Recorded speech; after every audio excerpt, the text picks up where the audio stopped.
Hello, this is a demonstration video of our desktop application A시로보 and how it uses OAuth2 to send and receive Gmails on our users' behalf. And we will also be demonstrating the OAuth2 grant process. Now this is version 1.14 of our software, and the first thing I will do is switch this to English for the purposes of our demonstration. Now, to provide some context about our application, A시로보 is an RPA program, and its purpose is to automate the daily desktop activities of our users. And that includes sending and receiving emails on our users' behalf. And so the first thing I will do is demonstrate the grant process, the OAuth2 grant process. To start that, the user will click OAuth2 Management, and by clicking Authorize App, the user can start to the process of authorizing our application to send and receive Gmails on our user's behalf. Right, and so here the browser just popped up, and you can see that ClientID includes what it should include, our app ID as well. And the user will log in.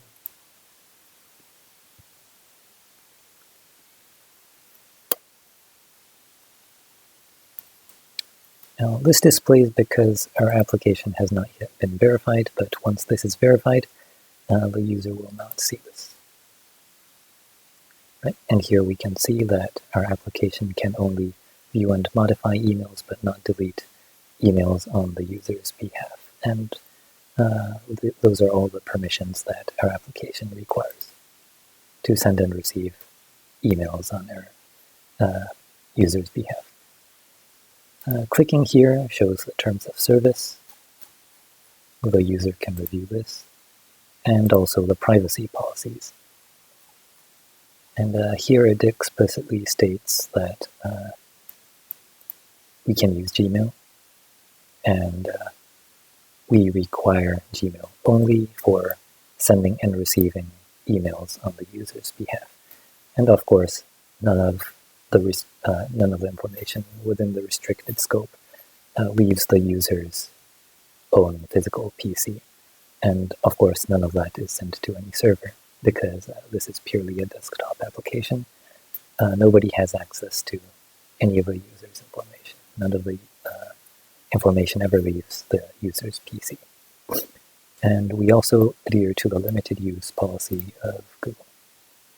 Now, once the user has reviewed that, they can click Allow, and the authentication flow has been completed, and the user may now close this window. And once that's done, the user can specify their email address and click Register. And now the user has successfully granted our application to use this email address to send and receive emails for their automation tasks. Right. So that was the grant process. And we will now demonstrate how our application can send and receive emails. So we will start a new automation task by clicking New, and we will name this new automation task Send Gmail. We have just created a new task, and we will click Edit to move to the Edit screen. Now, the left side here is a menu of all the commands that the user can use to automate whatever they need to automate. For example, running applications, moving the mouse, setting variables, typewriting on the keyboard, and of course, sending and receiving emails. Now, there is a command to send emails, and then there's another command to send Gmails. And the difference, of course, is that the first one uses IMAP to send emails, but Gmail is a separate command because we don't use IMAP or SMTP. Sorry, I meant SMTP. with Gmail, we use the Gmail API. And so the user can set their own Gmail account.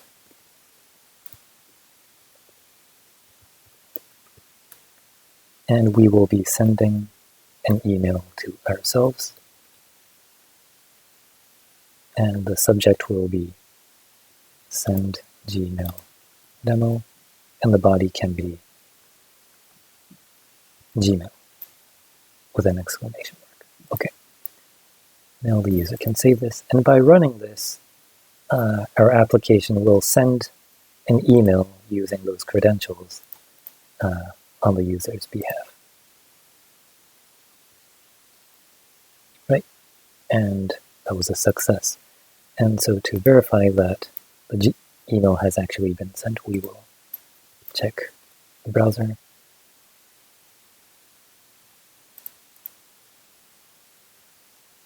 Right, and here is the email that we just sent ourselves. Sends Gmail demo, and the body is Gmail. Right. I'll mark this unread for now for our next demonstration of receiving emails. Right. So that was the demonstration for sending Gmail. I will now demonstrate a new scenario for receiving Gmail.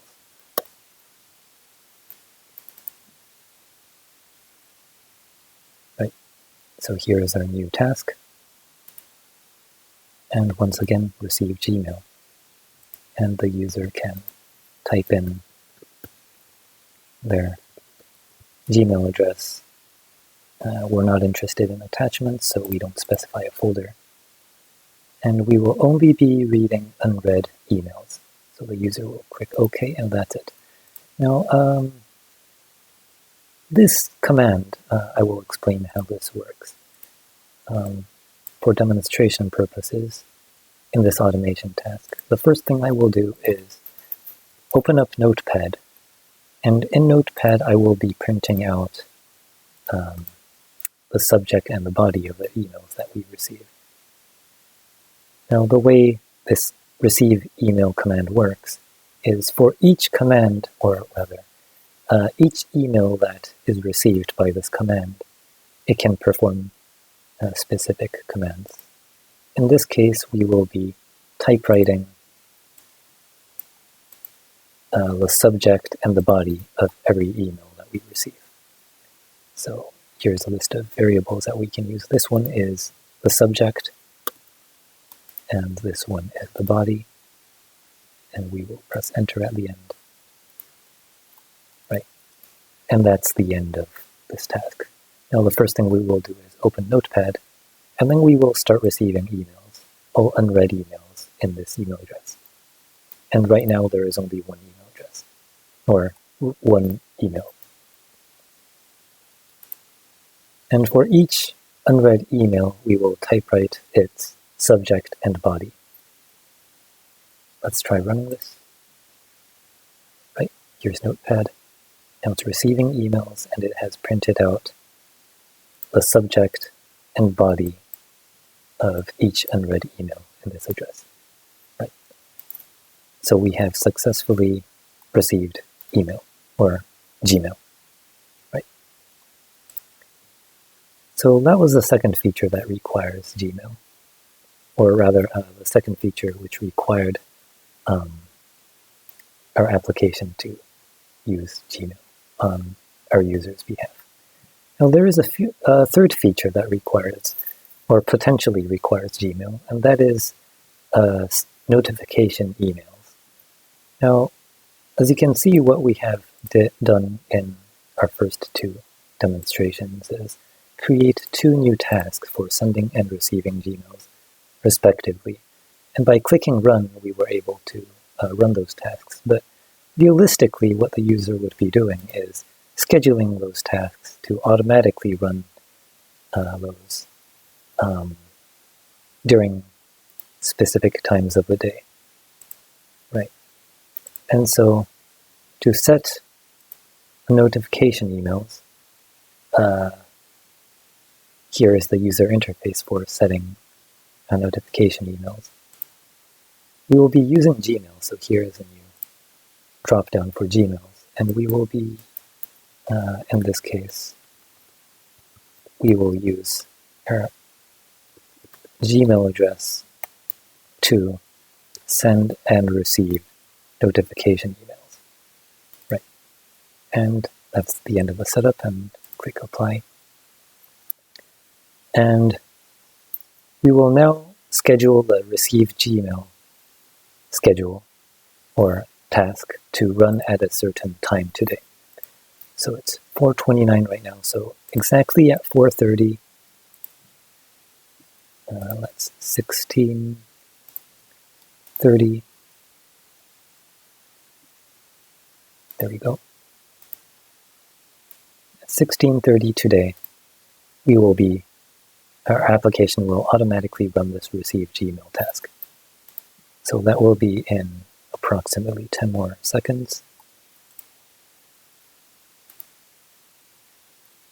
5 seconds.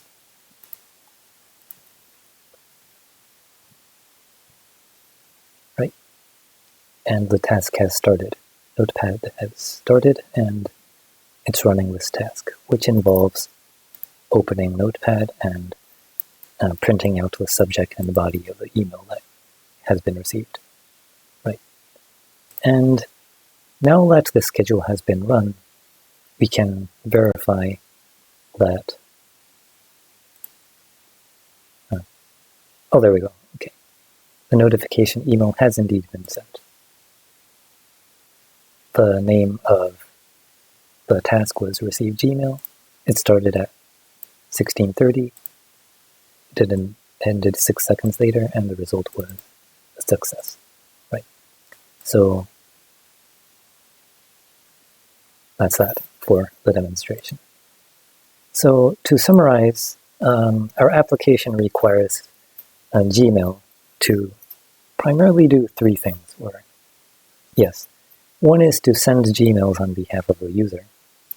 The second is to receive Gmails on behalf of the user. Both of those are for automation tasks. And the third is for sending notification emails, which we have just demonstrated now.